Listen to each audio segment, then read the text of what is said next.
খুলনা শহর ভ্রমণ করার শেষে প্রায় সন্ধ্যার কাছাকাছি সময় প্রচুর পরিমাণ বৃষ্টি হচ্ছিল। আর তখন আমি আর আমার বন্ধু আশ্রয় নিলাম রূপসা ব্রিজের নিচে। আর নিচের অবস্থা দেখুন, মানুষগুলো কি সুন্দরভাবে এখানে এন্টারটেইনমেন্ট করতেছে, অর্থাৎ তারা বিভিন্ন ধরনের পণ্য বিক্রি করতেছে। অনেক মানুষ এখানে আবার চটপটি খাওয়ার জন্য এসেছে। এখানে আবার এই যে মসজিদও আছে। আমি এখানে নামাজ পড়বো সিদ্ধান্ত নিলাম, তাই বন্ধুকে বললাম, দেখুন উপর থেকে ব্রিজের কি দৃশ্য, চারিদিকে শুধু আকাশে মেঘ আর মেঘ, আর মানুষগুলো যত সব ব্রিজের তলায় কিন্তু আশ্রয় নিচ্ছে, কারণ প্রচুর পরিমাণ বৃষ্টি পড়তেছে।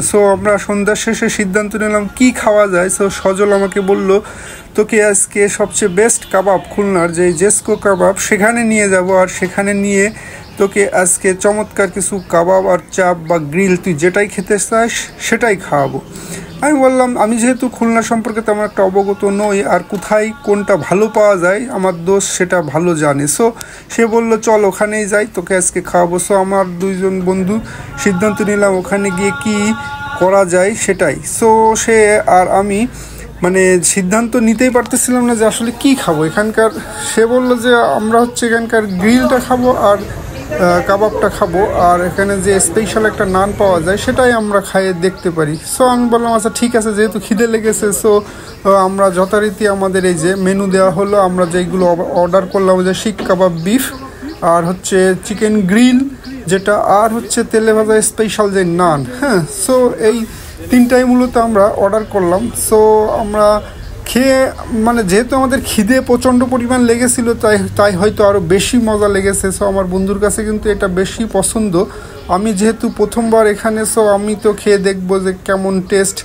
আমি খেয়ে দেখলাম নানটা কেমন। যেহেতু আমার মিষ্টি পছন্দ না, নানের মধ্যে মিষ্টি দিছে, তেমন একটা হয়তো ভালো লাগেনি। এইটা কিন্তু আমার আবার পছন্দ যে বিফ কাবাব। এটা দিয়ে আমি যখন খেলাম তখন আমার কাছে খুব ভালো লেগেছে। হ্যাঁ, যেহেতু গরম গরম পরিবেশন করা হচ্ছিল, আমার কাছে খুবই ভালো লেগেছে, আমার বন্ধুর কাছেও ভালো লেগেছে। বন্ধু আর একটা অর্ডার দিল, সেটা চিকেন গ্রিল। হ্যাঁ, এদের গ্রিলটা একটু ডিফারেন্ট। হ্যাঁ, আমাদের সচরাচর যে আগুনে পোড়ায় যে গ্রিলটা দেয়, এখানে কিন্তু একটু ডিফারেন্ট। উপরে কিন্তু আবার এদের স্পেশাল কিছু মশলা দেওয়া থাকে। আমার কাছেও গ্রিলটা খারাপ লাগেনি, ভালো লেগেছে। বন্ধু আমার কিন্তু চমৎকার এখানে এসে প্রায় খাওয়া দাওয়া করে, আর আমিও তার সাথে আসলাম আর এসে তার সহযোগী হলাম। এটাই তার সাথে আমার প্রথম খাওয়া দাওয়া এই জেসকো কাবাবে। আমার কাছে কিন্তু দারুণ লেগেছে কাবাব খাওয়াটা, আর তার কাছেও খুব ভালো লেগেছে। আমাদের কাজ যেহেতু শেষ হয়ে গেছে, বললাম বন্ধু চলো এখন আমরা লিভ করি। আমি পানি একটু মুখে দিলাম, আর আমাদের যাওয়ার সময় হয়ে গেছে। বন্ধুরা, আজকের ভিডিওটা কেমন লাগলো জানায়েন। সবাইকে ধন্যবাদ, সবাইকে পরবর্তী ভিডিওতে দেখা হবে। আল্লাহ হাফেজ।